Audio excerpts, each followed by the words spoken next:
और अब वक्त यूपी प्राइम का है। मुख्यमंत्री योगी आदित्यनाथ ने प्रधानमंत्री नरेंद्र मोदी और बीजेपी के राष्ट्रीय अध्यक्ष जेपी नड्डा से और राष्ट्रपति रामनाथ कोविंद से अलग अलग मुलाकातें की।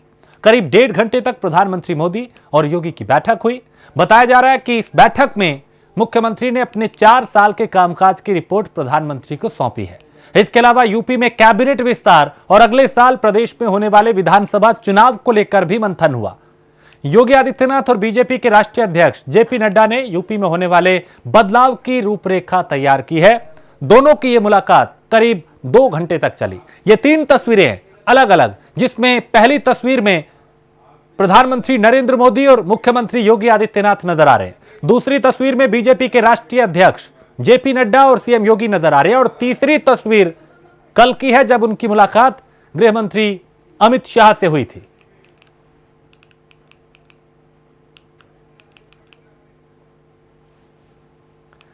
तो बड़े बदलाव की तैयारी जो है वो ये माना जा रहा है। पूर्वांचल को अलग राज्य बनाने पर फैसला हो सकता है।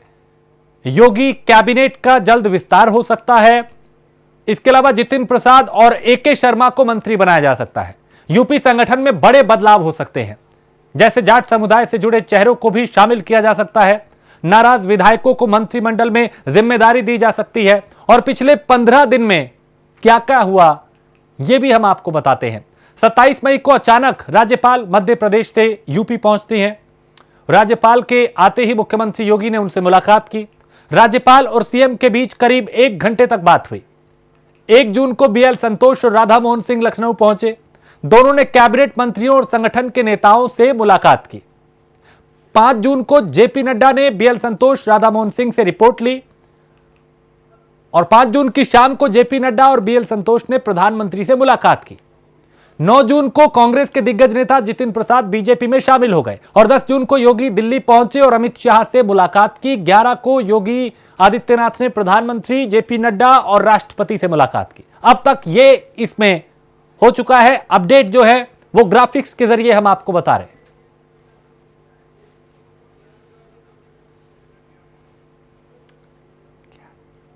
तो जितिन प्रसाद चूंकि बीजेपी में शामिल हुए हैं, कांग्रेस के युवा नेता, राहुल गांधी के करीबी, अब प्रधानमंत्री से मुलाकात की योगी आदित्यनाथ ने। और जब 2 दिन का उनका, चूंकि कल वो दिल्ली पहुंचे थे अचानक, और दिल्ली पहुंचने के बाद गृह मंत्री अमित शाह से मुलाकात हुई, जेपी नड्डा से मुलाकात हुई, प्रधानमंत्री नरेंद्र मोदी से मुलाकात हुई।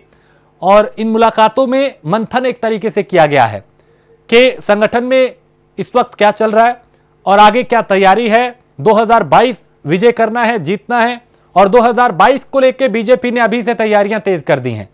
कई तरह के कयास लगाए जा रहे थे, कई तरह के मायने इन मुलाकातों के लगाए जा रहे थे, लेकिन आधिकारिक तौर पे पार्टी ने इस पे यही बताया कि साधारण मुलाकात थी, ये रूटीन प्रक्रिया है। चुनाव से पहले अमूमन कुछ मुद्दों को लेकर, बातों को लेकर मंथन चल रहा है। विपक्ष इसे कुछ और बता रहा था, विपक्ष के नजरिए से जब देखें, लेकिन अभी फिलहाल देखें तो अब जो मिशन 2022 है उसकी तैयारियां की जा रही हैं। अलग अलग मुलाकातें, अलग अलग बैठकें हुई, जिसमें योगी आदित्यनाथ ने प्रधानमंत्री से वो मिले, गृह मंत्री अमित शाह से मुलाकात की, पार्टी के राष्ट्रीय अध्यक्ष जेपी नड्डा से मिले और राष्ट्रपति रामनाथ कोविंद से भी उन्होंने मुलाकात की। तो दोनों ने कैबिनेट मंत्रियों और संगठन के नेताओं से मुलाकात की। यानी कुछ अब तक क्या क्या हुआ पिछले 15 दिन की अगर बात करें, वो हमने आपको बताया। समाजवादी पार्टी के राष्ट्रीय अध्यक्ष अखिलेश यादव ने मुख्यमंत्री योगी आदित्यनाथ के दिल्ली दौरे पर तंज कसा।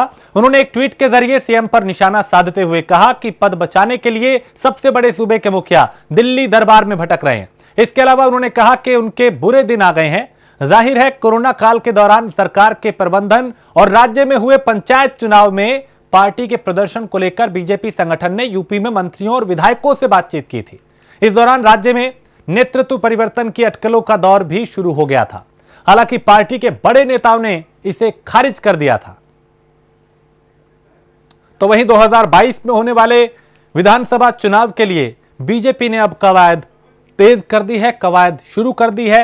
बैठकों का दौर जारी है, मंथन का दौर जारी है। कैसे विपक्ष से लड़ना है, कैसे अपनों को मनाना है और कैसे सबको साधना है, जिसमें जातिगत समीकरण भी बनाने हैं, जिसमें बेहतर प्रदर्शन भी करना है।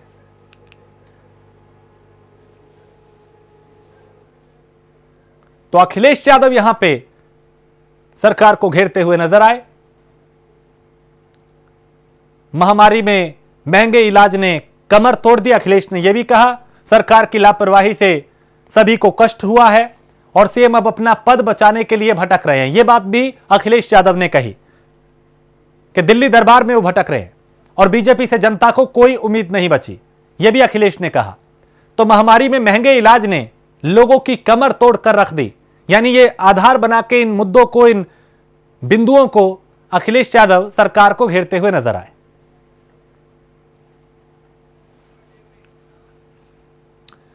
और पेट्रोल डीजल की बढ़ी कीमत के लिए कांग्रेस ने देशव्यापी विरोध प्रदर्शन किया। उत्तर प्रदेश के कई जिलों में कांग्रेस कार्यकर्ताओं ने सड़क पर उतरकर सरकार के खिलाफ नारेबाजी की।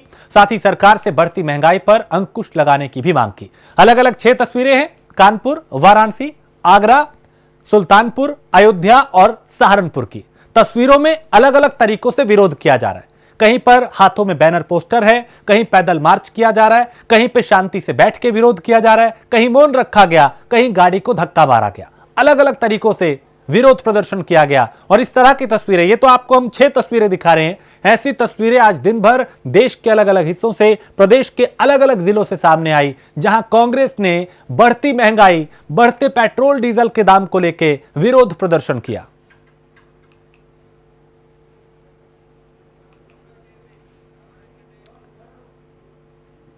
और लखनऊ में पेट्रोल डीजल की महंगाई को लेकर, बढ़ते दाम को लेकर प्रदर्शन से पहले यूपी कांग्रेस अध्यक्ष अजय कुमार लल्लू को नजरबंद किया गया।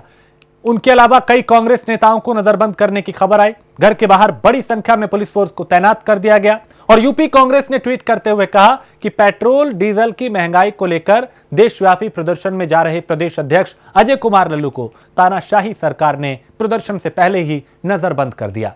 योगी जी, पुलिस के दम पर सरकार चलाना बंद करो, चाहे जितनी पुलिस लगा लो, जनता के हक की लड़ाई लड़ते रहेंगे। ये तमाम बातें कांग्रेस ने कही। देश बेच खा गया नरेंद्र मोदी, एक एक इंस्टीट्यूशन बेच दिया, बच्चों को नौकरी। सोनिया गांधी जिंदाबाद करता है, योगी मोदी मुर्दाबाद मुर्दाबाद मुर्दाबाद।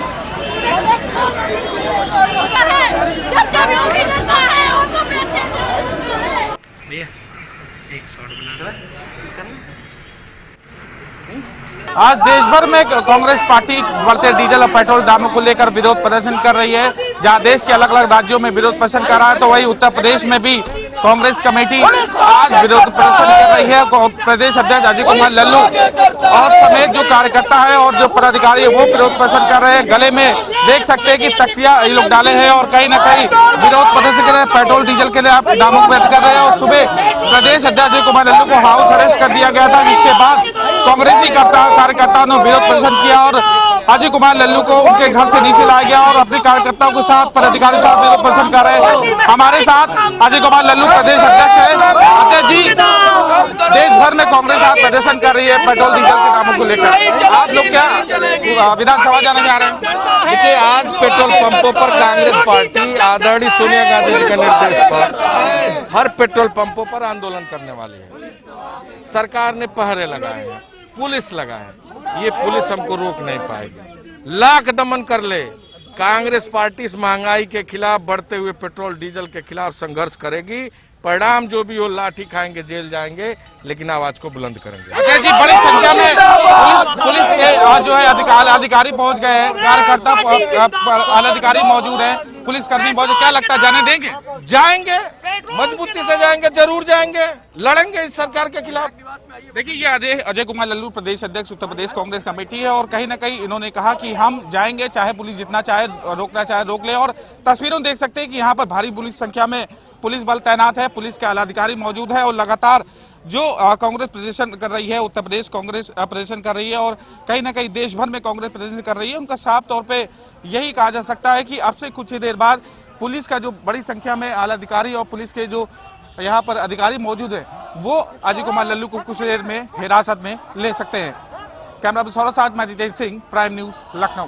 आज देश भर में और वाराणसी में भी पेट्रोल डीजल के बढ़ती दाम को लेकर विरोध किया गया, प्रदर्शन किया गया। बढ़ती महंगाई को लेकर केंद्र सरकार के खिलाफ नारेबाजी की गई। तो अलग अलग तस्वीरें आज अलग अलग इलाकों से सामने आई। वाराणसी की ये तस्वीरें जहां पे बढ़ती महंगाई को लेकर, बढ़ते पेट्रोल डीजल के दाम को लेकर विरोध किया गया, प्रदर्शन किया गया, नारेबाजी की गई। कहीं पे हाथों में बैनर थे, कहीं पोस्टर थे, कहीं पे पेट्रोल पंप पे पहुंच के विरोध किया गया। आप लोग सम्मानित पत्रकार हैं, पढ़े लिखे व्यक्ति हैं। आपने कभी हिंदुस्तान में जब से आपने होश संभाला है, आपने कभी सुना कि डीजल और पेट्रोल का दाम जो आज हो रहा है वो कभी रहा है क्या? आज तक कभी डीजल पेट्रोल का दाम जिस तरह आज है ये कभी भी पूर्व के समय में नहीं रहा। और डीजल और पेट्रोल एक ऐसी चीज़ है कि इससे हर चीज़ों की महंगाई बढ़ती है, और महंगाई बढ़ती है, आम जनता परेशान होती है। 1.5-2 साल से कोरोना के पीरियड में जिस तरह आम जनता अपने रोज़मर्रा के कार्यों में परेशान है, खर्च घर का नहीं चल पा रहा है, और उसमें सरकार ने 250 लाख करोड़ रुपया कमाया है सिर्फ डीजल और पेट्रोल से 1 साल के अंदर। मतलब जनता बेचारी मर रही है रोटी के लिए, सब्जी के लिए, और सरकार जनता से कमाई कर रही है। अरे ये पेट्रोल पंप है, आप देख रहे हैं। पेट्रोल पंप पर पूरे देश में आज कांग्रेस धरना और प्रदर्शन कर रही है।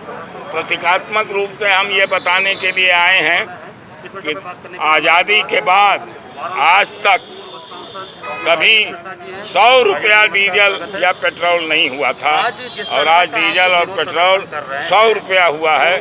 उसी का विरोध करने के लिए इस डीजल के बढ़ते दाम की वजह से आज महंगाई बढ़ रही है, गरीबों का चूल्हा बंद है, हर चीज महंगा है। और उत्तर प्रदेश में कोरोना को लेकर क्या अपडेट है, यूपी सरकार की प्रेस कॉन्फ्रेंस में इस बारे में जानकारी दी गई। वर्तमान में आज की तारीख में प्रदेश में कुल जो एक्टिव मामले हैं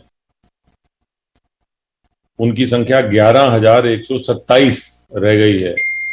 मैं यहाँ ये बताना चाहूँगा कि 30 अप्रैल को यही संख्या 3,10,783 थी। तो 30 अप्रैल से लेकर आज तक लगभग 1.5 महीने में 45 दिनों में ये 3,10,000 की जो संख्या है वो घट के 11,127 रह गई है, जो कि लगभग 96% घटी है।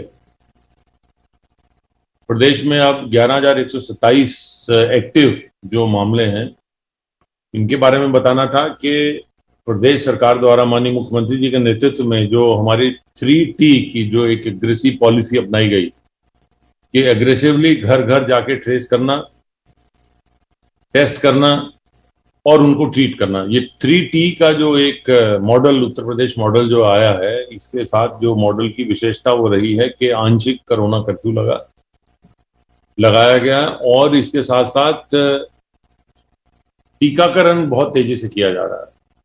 ये जो 5 अवयव हैं, इनको मिलाने के पश्चात जैसे कार्रवाई हुई है, उसका ये आज परिणाम है।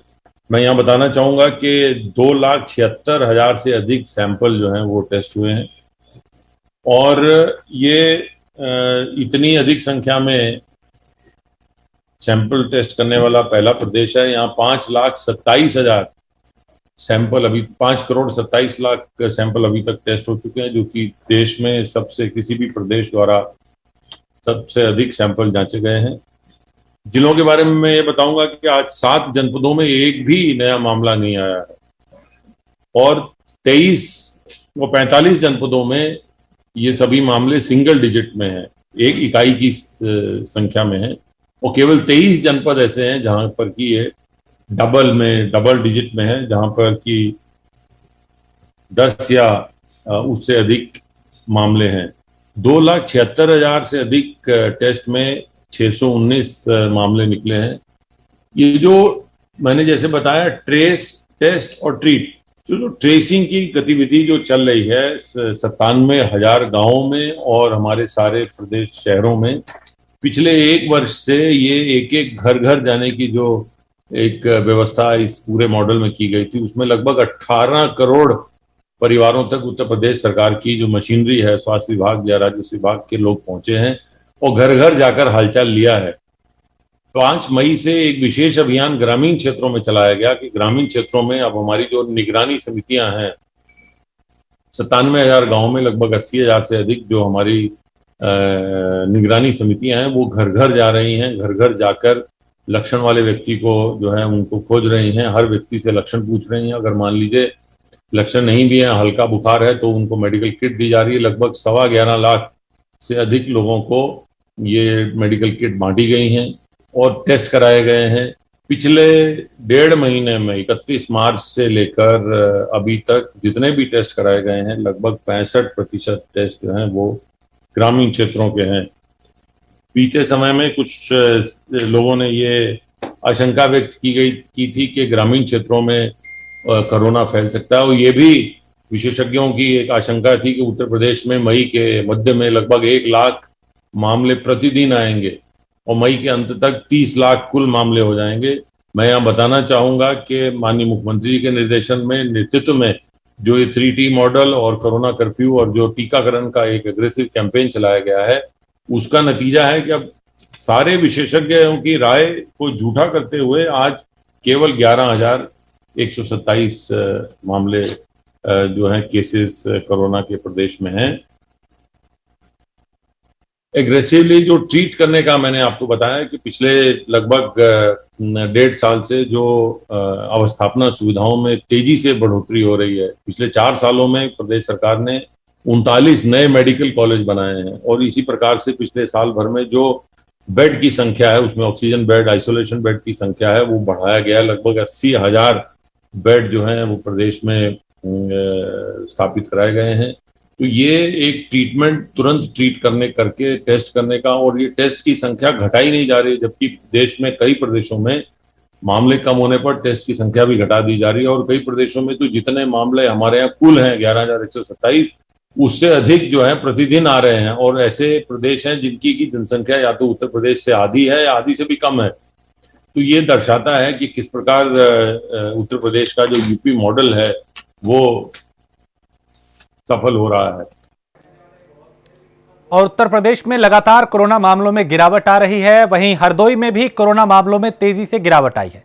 लोगों में वैक्सीनेशन को लेकर जागरूकता बढ़ रही है। बता दें कि यहां पर पिछले 24 घंटों में 11 कोरोना पॉजिटिव मामले आए हैं, जिसके बाद यहां एक्टिव मरीजों की संख्या 126 रह गई है। अब तक जिले में 339 लोगों की कोरोना से मृत्यु हो चुकी है।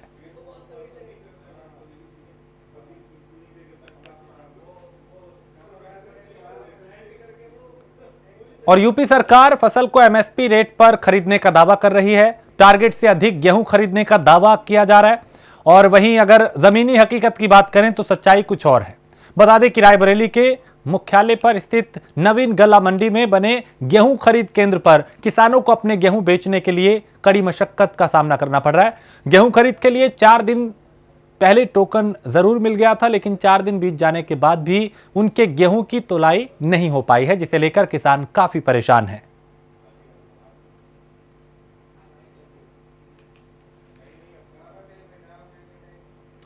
और उत्तर प्रदेश माध्यमिक शिक्षा परिषद की बोर्ड परीक्षा 2021 के लिए पंजीकृत छात्र और छात्राओं को नाम व पता आदि की त्रुटियों को सुधारने के लिए 2 दिन का मौका दिया गया है। बता दें कि परिषद की वेबसाइट 14 व 15 जून को 2 दिन के लिए खोलने का निर्देश दिया गया है। बोर्ड परीक्षा 2021 के लिए पंजीकृत हाई स्कूल व इंटर के छात्र छात्राओं को त्रुटियों का सुधार करने के लिए 2 दिन का वक्त मिला है।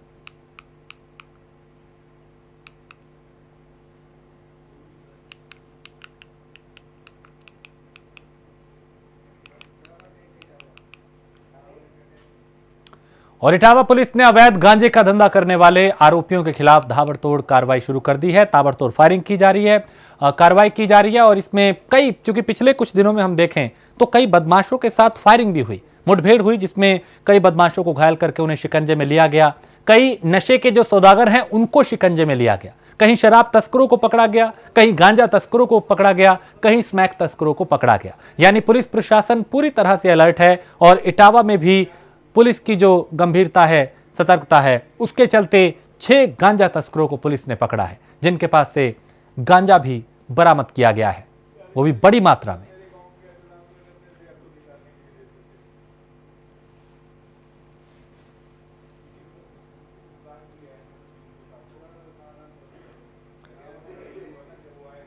सहारनपुर के देवबंद में गेहूं क्रय केंद्र पर किसानों से 100% गेहूं खरीदने के दावे हवाई साबित हो रहे हैं, जिसके चलते नाराज किसानों ने एसडीएम कोर्ट में गेहूं से भरी ट्रैक्टर ट्रॉली घुसाते हुए जमकर हंगामा किया और एक किसान जो सरकारी रवैये से इतना परेशान हो गया कि खुद पर तेल डालकर आत्महत्या का प्रयास किया। किसानों का आरोप था कि स्टेट हाईवे की मंडी समिति में लगे गेहूं क्रय केंद्र पे किसानों का गेहूं नहीं खरीदा जा रहा और गेहूं में कीड़े बताकर वापस किया जा रहा है। किसानों ने आरोप लगाया कि विरोध करने पर उनके साथ बदसलूकी की गई। SDM Rakesh Kumar Singh SDM court पहुंचे और किसानों से बात की।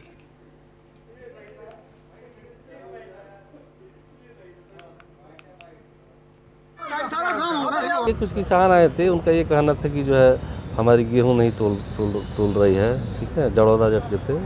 तो मैंने बात किया जो मार्केटिंग इंस्पेक्टर, तो उन्होंने ये बताया कि इनकी गुणवत्ता सही नहीं थी, इसीलिए जो है ये जो इनको जो है वापस कर दिया गया था।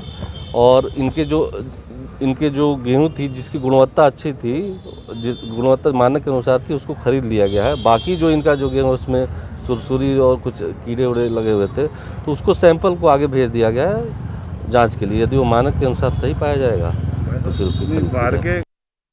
और कानपुर में पुलिस ने ट्रेन में टीटी बनकर यात्रियों से उगाही करने वाले गैंग का पर्दाफाश किया है। पुलिस ने गैंग का खुलासा करते हुए 6 लोगों को गिरफ्तार किया और फिर ये धीरे धीरे जो संख्या थी वो बढ़ के 16 तक पहुंच गई, यानी कुल 16 लोगों को पकड़ा गया है। पुलिस ने आरोपियों के पास से नकली आई कार्ड भी बरामद किए हैं। दरअसल गिरोह का सरगना रुद्र प्रताप लोगों से पैसे लेकर रेलवे का फर्जी ज्वाइनिंग लेटर और आईडी कार्ड देता है और टीटी की नौकरी के नाम पर 15 लाख रुपए मांगता है, फर्जी नौकरी लगवाता है। अब तक ये गिरोह 13 लोगों को अपने जाल में फंसा चुका है।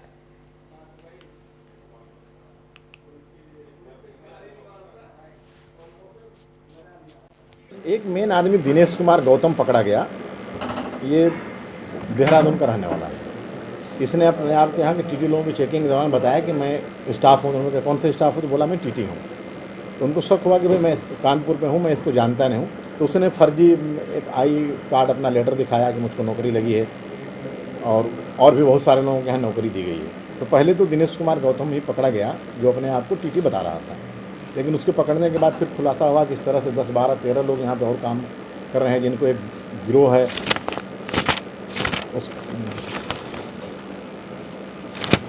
रुद्र प्रताप ठाकुर का एक गिरोह है जो लोगों को, ऐसे लड़कों को पैसा लेके, रुपया लेके और फर्जी ज्वाइनिंग लेटर और फर्जी आई कार्ड देता है।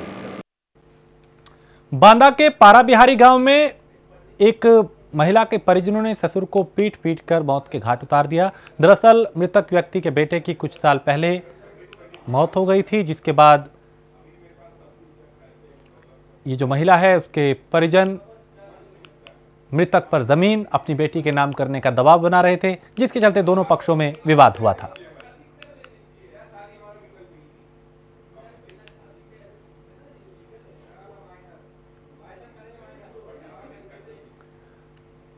और इसी के साथ इस बुलेटिन में फिलहाल इतना ही। देश प्रदेश की बाकी खबरों के लिए आप देखते रहिए प्राइम न्यूज।